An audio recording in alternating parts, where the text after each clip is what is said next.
દરેક લેડીઝને મૂંઝવતો પ્રશ્ન એટલે વાળ ખૂબ જ ખરે છે, એમાં પણ શિયાળામાં વાળમાં ખોડો થવો એ રેગ્યુલર પ્રશ્ન છે. તો તેના માટે આ રહ્યું તેલ, જેને એકવાર બનાવી આખા વર્ષ દરમિયાન સ્ટોર કરી શકાય છે. જેના માટે 250 ગ્રામ જેટલા આમળા લઈ મિક્સર જારમાં પહેલાં મેં તેને ક્રશ કરી લીધેલા.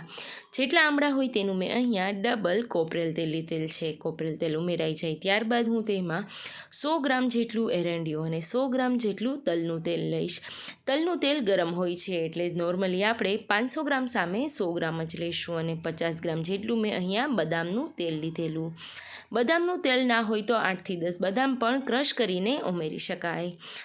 આગળ જે આપણે પલ્પ તૈયાર કરેલો આમળાનો તેને આમાં ઉમેરી 20થી 25 મિનિટ સ્લો ફ્લેમ પર તેને હલાવીને ઠંડુ પાડી લેશું.